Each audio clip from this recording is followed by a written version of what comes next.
Welcome to Shutterscape, brave souls, to the realm of the unknown. Here, in the heart of darkness, we unravel the chilling tales that lurk in the shadows. Stories that will grip your imagination and chill you to the core. Prepare yourself for spine-tingling narratives that delve into the depths of fear, where every whisper holds a secret and every shadow conceals a terror. Join our community of thrill seekers as we explore the macabre, the mysterious, and the downright terrifying. But remember, once you enter, there's no turning back. Hit that subscribe button and ring the notification bell, so you never miss a moment of our haunting adventures. Are you ready to embrace the fear? The darkness awaits. In the year 1832, the winds of change swept across the dense forests and rolling hills of Michigan. The Great Lakes region, once a haven for indigenous tribes, now found itself under the shadow of European settlers, their axes felling trees, their smoke curling into the sky, and their eyes set on land that had long belonged to the Anishinaabe people. The Keewatin tribe, one of the last holdouts in this territory, watched as their ancestors' sacred lands were eroded by the encroaching settlers. With each passing year, the settlers grew bolder. Tensions escalated, and the once peaceful borders of the tribe became a battlefield. The Keewatin elders knew that their people were at risk of being wiped out. Their sacred land was no longer safe. But Kijimakwa, the tribe's most revered elder, had a secret that weighed heavily on his heart and tortured his soul. It was said that, in his youth, Kijimakwa had made a pact with a spirit of the wilderness, a terrible being known to the tribe only in whispers, the Wendigo. This creature, half man, half beast, was a spirit of hunger, an entity born from extreme greed and starvation. It was said to devour the souls of those who dared to challenge its will. Kijimakwa, desperate to protect his people from the settler invaders, had summoned the Wendigo deep in the forest, offering his own flesh and spirit in exchange for the creature's protection. For years, the Wendigo had kept the settlers at bay. The presence of the beast scared them, drove them away, and the Keewatin tribe remained untouched. But as the years passed, the Wendigo's hunger grew insatiable, its power swelling, until it began to turn on the very people it was meant to protect. The first signs of the Wendigo's corruption came in the dead of winter, just as the snows fell heavy over the land. It was Tegan, a young warrior, who first noticed something was wrong. The tribe's hunters had gone missing. They had ventured into the woods to hunt elk, but days passed and they did not return. At first, the elders dismissed it, blaming the deep snow and harsh winds. But then, one by one, the missing hunters' bodies were found, twisted and mangled, their eyes wide with terror, their flesh torn away as though by claws too large for any normal creature. It wasn't the work of wolves as the hunters had assumed. The signs were unmistakable: large, clawed footprints, strange symbols carved into trees, and a smell of rotting flesh that lingered long after the bodies were discovered. Tegan went to see Kijimakwa, whose age had begun to show. His eyes, once full of wisdom and light, now seemed hollow, as though something was eating him from the inside. The elder welcomed Tegan into his hut, his face drawn with guilt and sorrow. "I know what you seek, young warrior," Kijimakwa said, his voice barely above a whisper. "You wish to know why our people are dying?" Tegan's gaze was steady, but there was fear in his heart. "You know why, elder? You know what has come for us."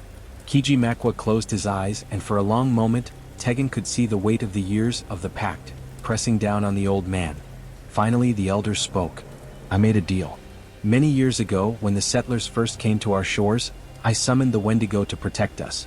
I offered my blood and my soul to it.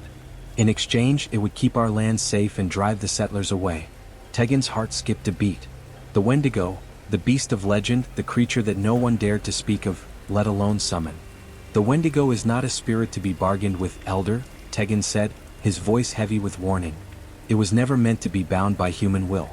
It has turned on us, has it not?" Kijimakwa nodded slowly. "At first, it protected us, chased the settlers into the woods, and caused them to fear our lands. But over the years, its hunger grew stronger. It no longer craved the flesh of outsiders. It now hungers for those closest to me, those I sought to protect. It is not enough to feast on the dead. The Wendigo seeks to consume us all." A cold silence hung in the air. "The people are dying because of me," Kijimakwa whispered, tears brimming in his eyes. "I have failed them." Tegan stood tall, his resolve hardening. "Then I will undo this. I will make things right." Kijimakwa shook his head. "It cannot be undone, Tegan. The Wendigo's pact cannot be broken without a terrible price. I would not ask you to sacrifice yourself, but you are young, strong. You may have a chance where I do not. Tegan felt a surge of anger and confusion. What must be done? The elder's voice was low and solemn. You must find the Wendigo's heart, hidden deep within the forest. The creature's power lies within that heart, and if you destroy it, the pact will be broken. But be warned, you will not face the Wendigo as it is now. It is no longer a man or beast, but something far worse. It will seek to twist your thoughts, to make you question your very self. Tegan clenched his fists. And what of you, elder? Will you not come with me? You made the pact. Do you not owe it to your people to end it? Kijimakwa's eyes shone with deep regret. The Wendigo's curse is not mine to end. It was my arrogance, my greed, that brought this darkness upon us. Only someone pure, someone untouched by the creature's hunger, can break the pact. You are the one chosen. Tegan hesitated, then nodded grimly. Then I will go. I will bring an end to this. The journey into the wilderness was treacherous. The snow was deeper now, and the air had turned bitter cold. Tegan had little food and no guide, save for the ancient stories he had heard since childhood. He moved swiftly, trusting his instincts, but always with the sense that something was watching him, lurking just beyond the trees. It took him 3 days to reach the heart of the forest, a place where the trees were gnarled and twisted, their branches reaching like skeletal hands toward the sky. It was here, in a forgotten hollow, that Tegan found the Wendigo's lair. The ground was blackened as though scorched by fire, and the air was thick with the stench of decay. The Wendigo stood in the center of the clearing, its twisted form a horrific blend of man and beast, its body too long, its limbs too wide. Its eyes gleamed with hunger, but it did not move as Tegan approached. The creature simply watched, waiting.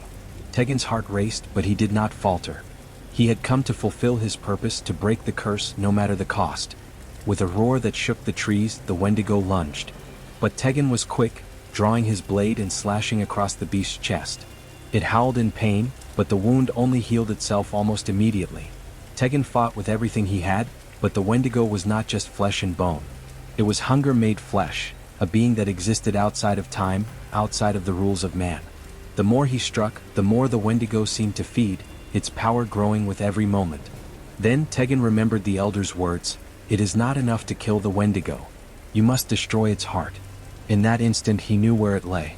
The Wendigo's heart was not in its chest. It was deep within its twisted mind, buried beneath layers of hunger and madness.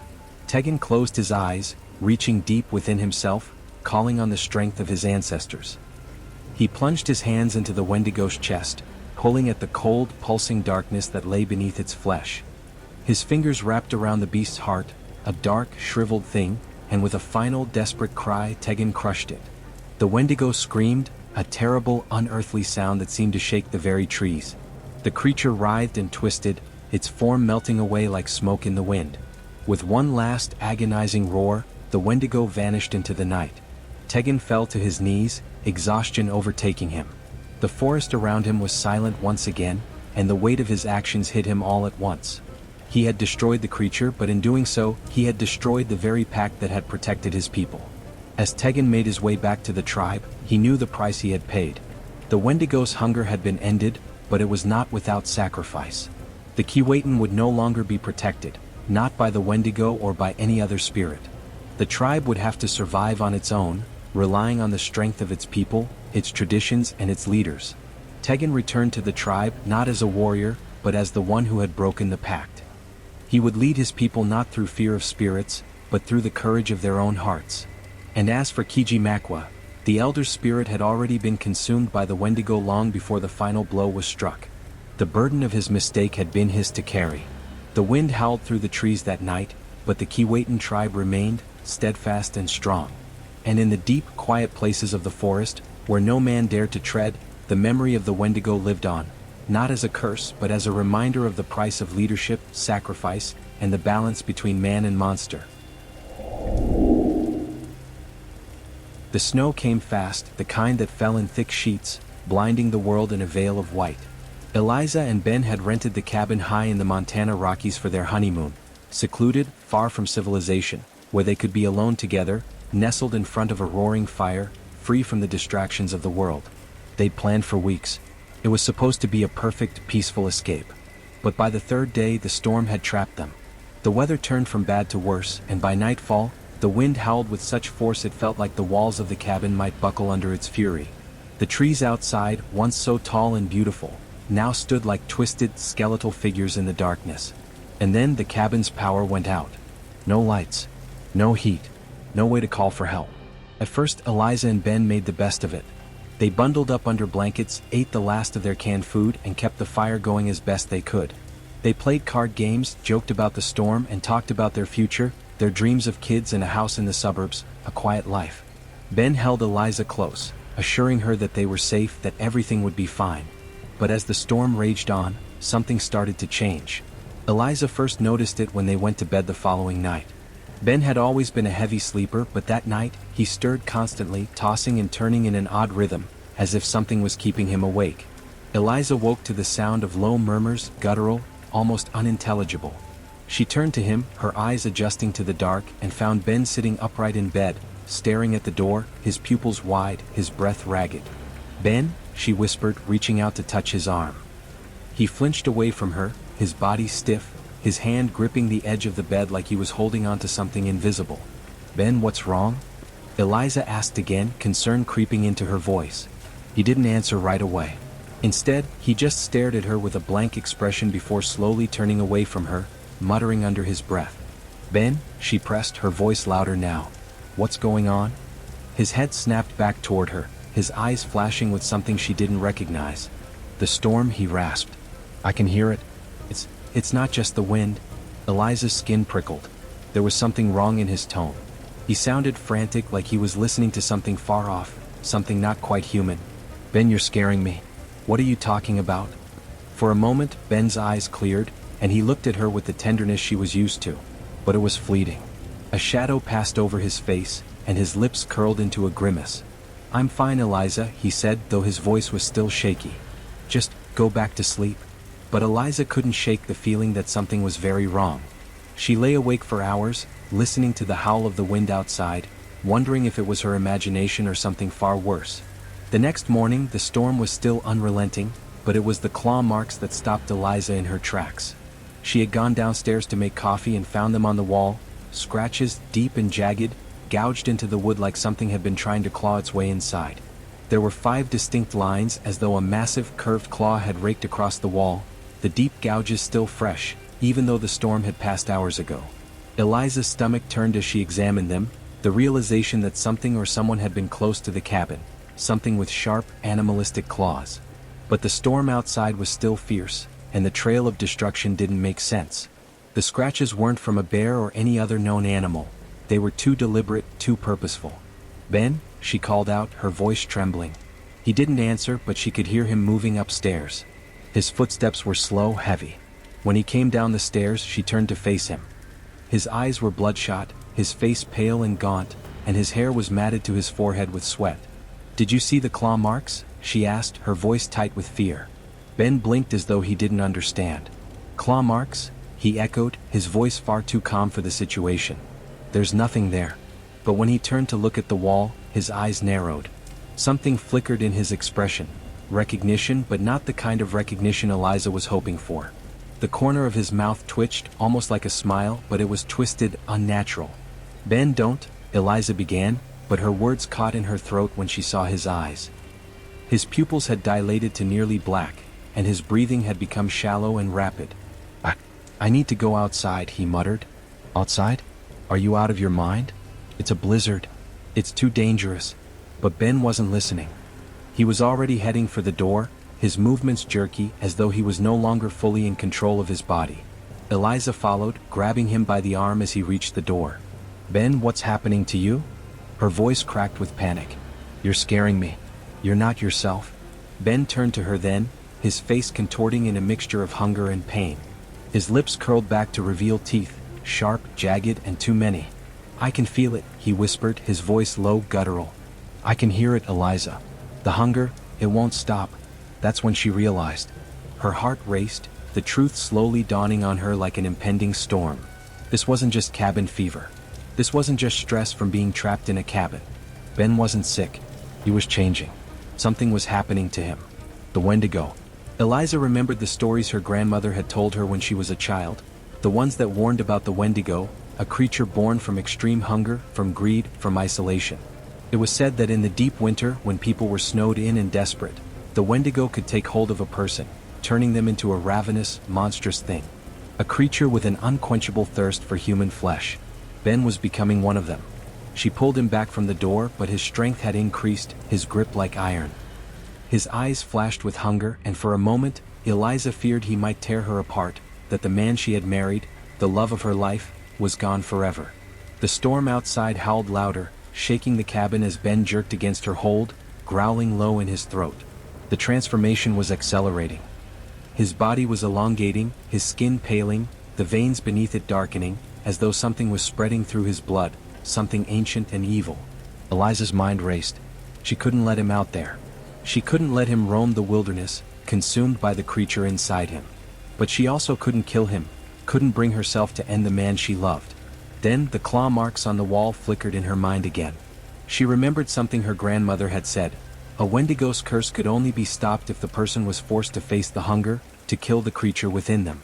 Ben, she whispered, her voice trembling. You have to fight it. You have to fight the hunger. Don't let it win. But Ben only stared at her, his face twisted in a maddened grin. I can't, he snarled, his voice distant. I can't stop. His hands were already reaching for her. Desperation flooded her chest as Eliza grabbed the fireplace poker, her hand shaking uncontrollably. She swung it with all the strength she could muster, striking him in the chest. He staggered back, roaring in pain, but the momentary respite was enough. With a cry, Eliza turned and fled into the snow, knowing it was the only chance she had left. Ben's scream echoed through the storm as she ran, her heart breaking with every step. She loved him. She had married him. But now she had no choice but to leave him behind. The Wendigo's hunger could not be stopped. The snow fell heavily on the Montana mountains, the cabin silent, save for the whispering wind. In the distance, the creature's howl could be heard, low and aching, filled with a hunger that would never be sated.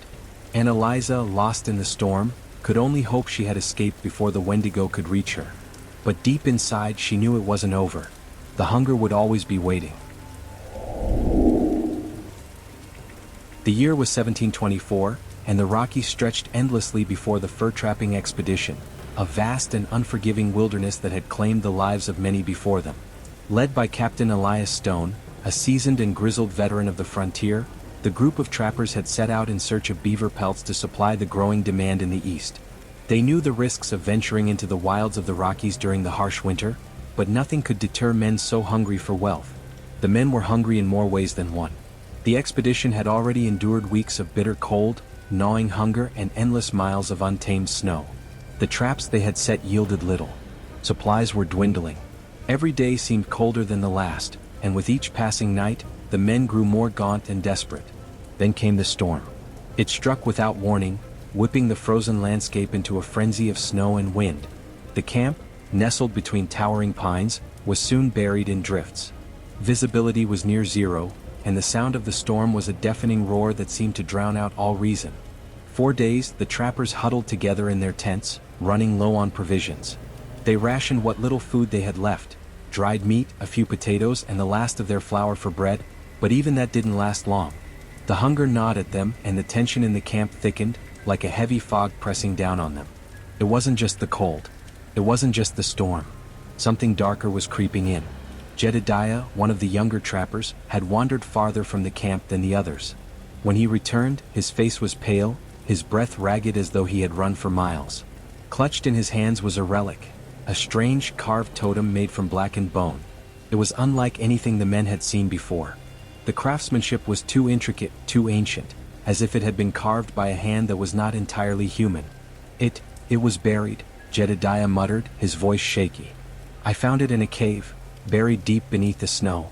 Captain Stone studied the totem with a furrowed brow. Where exactly did you find it? He asked, his voice low. Jedediah didn't answer right away. His eyes seemed distant, his face twisted in unease. It spoke to me. I don't know how, but it whispered my name. The others gathered around, the flickering light of the fire casting eerie shadows on their faces. The storm howled outside, but the camp had become eerily quiet. Something in the air felt wrong. I've heard the stories, said Parker, a burly man with a scar that ran across his cheek. Of spirits in these mountains, restless things, hungry things. Enough with the old wives' tales, Captain Stone snapped, though his voice held a tremor. We're men of the land. We don't believe in ghosts or spirits. But despite his words, Stone's gaze lingered on the totem. He couldn't shake the feeling that something was wrong. And Jedediah's wild-eyed expression didn't help. The storm raged on, but the men felt the cold deepen, as if something far worse than the weather had entered their camp. The following night, things began to change. It started with Harrison, one of the older trappers. He woke in the middle of the night, clutching his stomach, groaning in pain.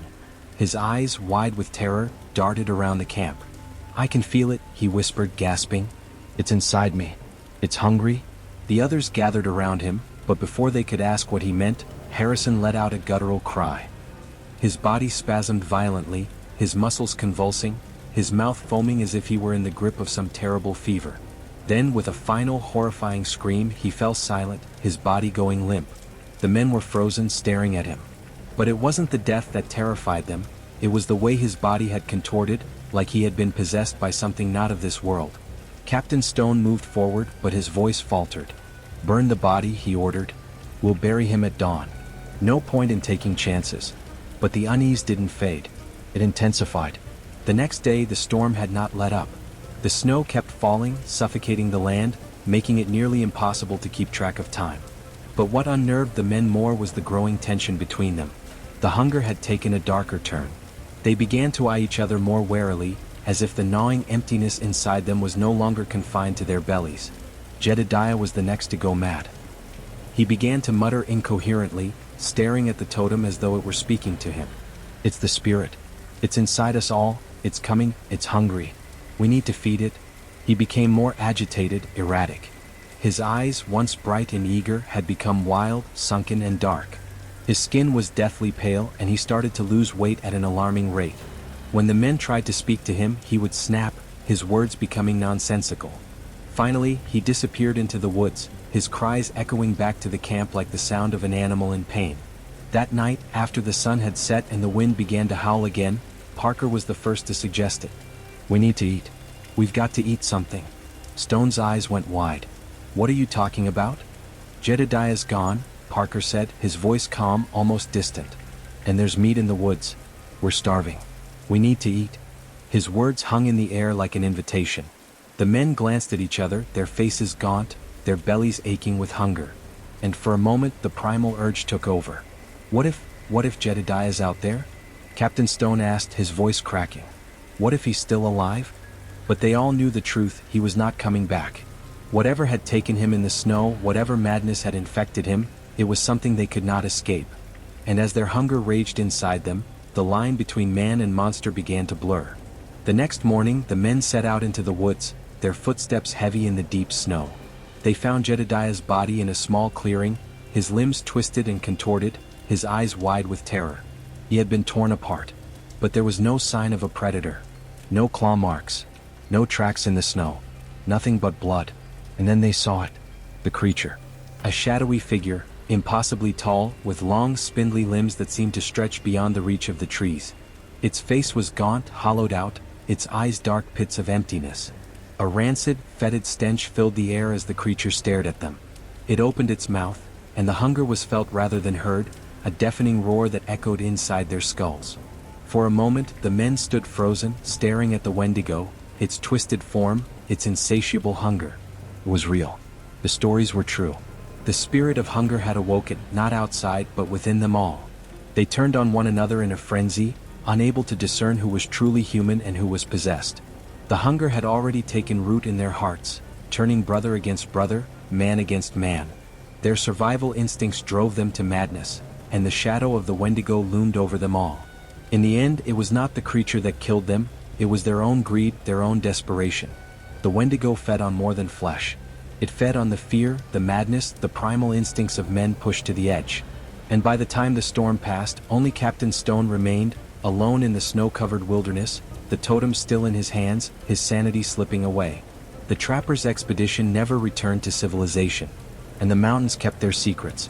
But on nights when the wind howls through the Rockies, the old-timers tell the tale of the Feast of Shadows, of the men who disappeared into the snow, of the hunger that took them all, and of the Wendigo who still waits, inside, just beneath the surface of the human soul, where greed, desperation, and fear turn men into monsters. The cold wind howled through the mountains of Vermont, sweeping over the ski resort like a relentless force. Evergreen Ridge, a luxury resort nestled deep in the Green Mountains, was supposed to be a winter paradise. Guests flocked to the slopes, eager for the thrill of powder-filled trails and après-ski comforts. But as the snow fell thicker, a creeping dread began to settle over the resort. It started with the disappearances. At first, no one thought much of it. Skiers were often late returning from the slopes, especially when the conditions were harsh and the night skiing was more challenging than usual. But after a few days, the absences became too frequent to ignore. Maggie Ellis, a 16-year-old lift operator who had taken the seasonal job to save up for college, first noticed the pattern. She'd heard whispers around the staff lounge, first about Jeremy, a guest who hadn't come back from a late-night run. Then Clara, a regular who was known to ski into the night, vanished without a trace. And then there was Brandon, a young ski instructor who was last seen just after dusk, heading up the mountain for one final run. By morning, his tracks were gone, swallowed by the storm. Maggie didn't know much about the mountains. She was just a local girl who'd grown up hearing eerie stories about the woods, but she never took them seriously. That was until she found the strange footprints. It was late one evening, just as Maggie was finishing her shift at the lift. The resort was emptying out, guests retreating to the lodge to warm up. The snow was falling harder and the wind cut through the trees like a knife. But as Maggie locked the lift, she noticed something strange by the edge of the slope. There, partially buried in the snow, were tracks. Large, uneven steps, too wide and too long for any skier or snowboarder. They weren't animal prints either. More like the tracks of a giant, twisted creature. She followed the trail at the edge of the slope, moving cautiously toward the tree line. A low, guttural growl pierced the silence and Maggie froze. The sound was unnatural, inhuman. Her heart raced. She wanted to turn and run, but her legs wouldn't obey. Then through the trees she saw it. It was a figure, half human, half monster, with limbs too long for a normal person. Its skin was ashen and stretched tight over its bones, and its eyes glowed faintly like coals in the dark. Its mouth was open, but the growl, it was silent. The creature was making no sound at all.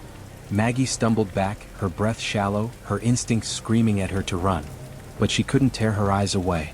The thing was slowly moving closer, its fingers twitching like it was savoring the scent of her fear.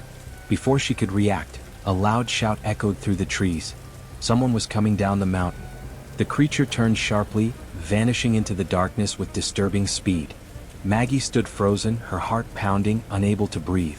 She recognized the voice. It was Toby, another lift operator. She ran toward him, finding him standing at the base of the trail, snow coating his black jacket. He looked puzzled, but there was no fear in his eyes. "What's wrong, Maggie?"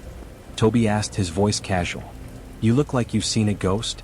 "Something's out there," she stammered. "I saw it. There's something on the mountain." "Okay, let's just go inside. It's freezing and you're obviously freaked out. Maybe you should just head home for the night." Toby's voice was soothing, but Maggie could see the doubt in his eyes. The whole thing felt off. She glanced back at the slope. The tracks were gone now, erased by the falling snow, but the chill in her bones remained. There was something wrong. Something ancient. The next day things got worse. The resort was on edge. Guests were nervous, rumors swirling like the snowstorm outside. A few were already checking out, unwilling to stay another night. Maggie overheard conversations in the lounge and her stomach sank. It was only a matter of time before the truth would come to light. That evening, Maggie was called into the lodge office. Zoe, the head of security, was pacing by the window, her face tense. "Maggie, we need to talk," Zoe said, her voice quiet. "There's been another disappearance." This time it was David, a well-known skier who had been staying at the resort with his family. He hadn't come back from his night run, and no one had seen him since. The ski patrol had searched the trails but found nothing. The only thing left behind was an eerie silence. "I don't know what's happening," Zoe continued. "The staff is getting scared and the guests are talking. Some of them think it's just the storm, but others, they think something's hunting us." Maggie swallowed hard. She could feel it too, the weight of the fear hanging in the air. "What do we do?" she asked, her voice trembling. Zoe hesitated, her eyes flickering toward the door. "I think you should stay here tonight, Maggie. We're going to search the mountain. The ski patrol and I are going to head up in the morning. But if anything happens, if you hear anything at all, get out of here. Understand?" Maggie nodded, but the knot in her stomach only tightened. Night fell quickly and Maggie could hardly sleep. Her mind kept drifting back to the creature in the woods. The silent howls, the long limbs, the hunger in its eyes. It was too surreal to believe, yet Maggie knew deep down that something was stalking the resort. Around midnight there was a knock at her door. She opened it to find Casey, one of the ski instructors, standing in the hall, eyes wide with panic. "Maggie, you have to come quick.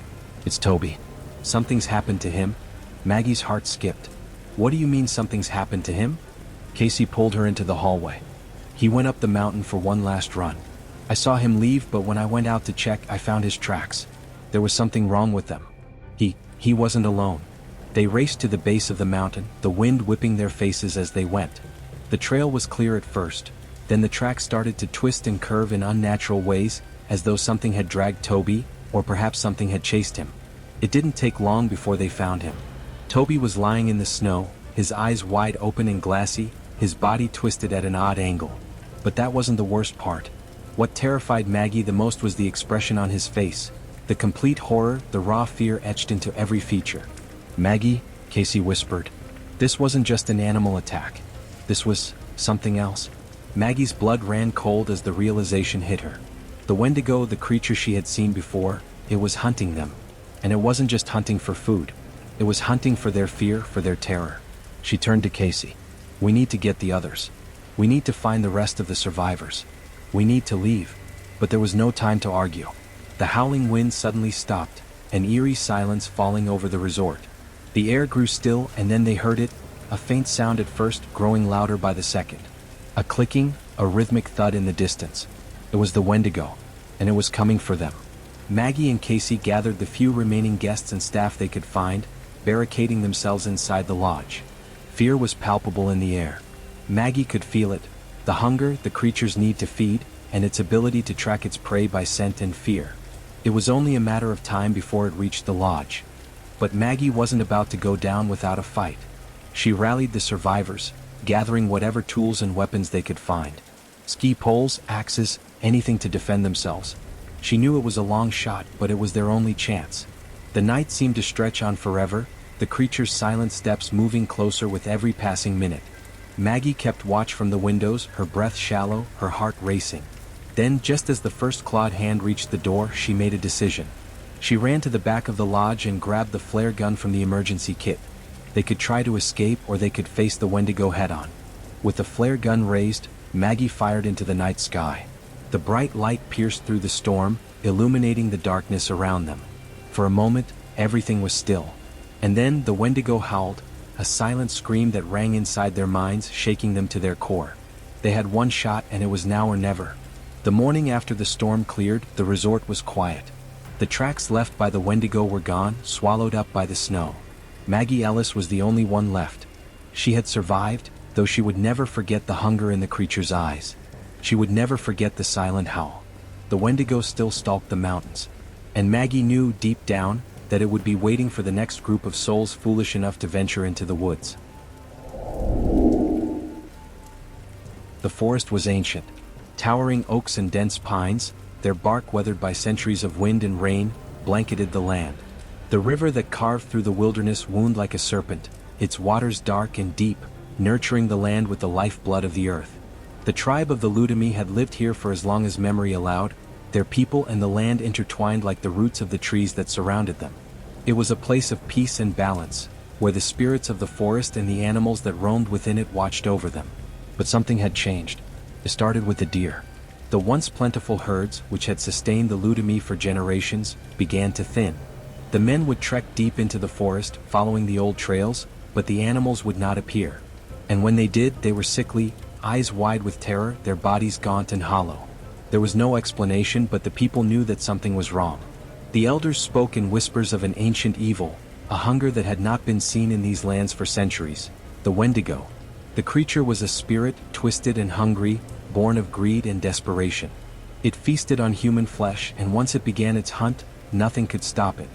The tribe's chief, Tashaki, was a man of strength and wisdom, but even his mighty presence could not protect the people from what was coming.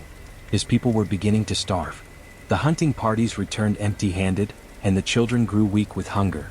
The spirits, once benevolent and guiding, seemed to have turned their backs on them.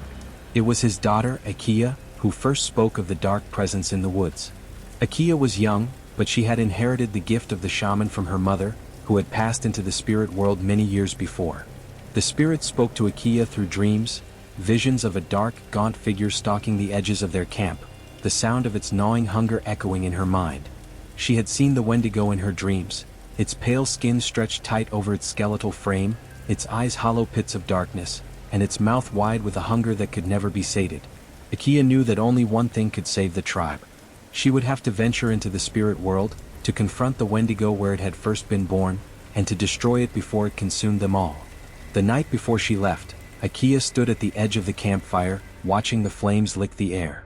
Her father, Tashaki, approached her, his face grim and filled with a sorrow he could not hide. Akia, you are the last hope of our people. You are strong and the spirits have chosen you. But know this, what you face is not a simple creature. The Wendigo is not a beast that can be slain with a blade or an arrow. It is a hunger that lives in the spirit world, and only a great sacrifice can destroy it. Akia looked up at her father, her heart heavy but resolute. She had been trained for this moment all her life, and the weight of the tribe's survival rested on her shoulders. But her heart was torn. Her father, the chief, would not say it aloud, but she could see the fear in his eyes. If she failed, the Ludami would be no more. I will return, father, Akia said, her voice firm. The Wendigo will not take us. Tashaki placed a hand on her shoulder. The spirits are with you, daughter. But remember, your heart must remain pure. The Wendigo feeds not only on flesh but on the darkness in the heart of man. If you falter, if you are tempted by the hunger, it will consume you as well. Akia nodded, though she did not fully understand the depth of his words. She knew only that the time had come. The path to the spirit world was not one that could be taken lightly. Akia gathered the sacred herbs from the forest, the sage, the sweetgrass, the juniper, and prepared herself for the journey. She stood at the river's edge, calling to the spirits of the water, asking for their guidance and protection. The wind began to stir, and in the swirling air, the spirits appeared. They were ethereal, shimmering beings of light and shadow, their forms shifting and changing like smoke. One of them stepped forward, the spirit of an old shaman who had long since passed. Akia, the spirit said, its voice like the rustling of leaves in a storm. You seek to enter the spirit world. But know this, the Wendigo is not only a beast of hunger.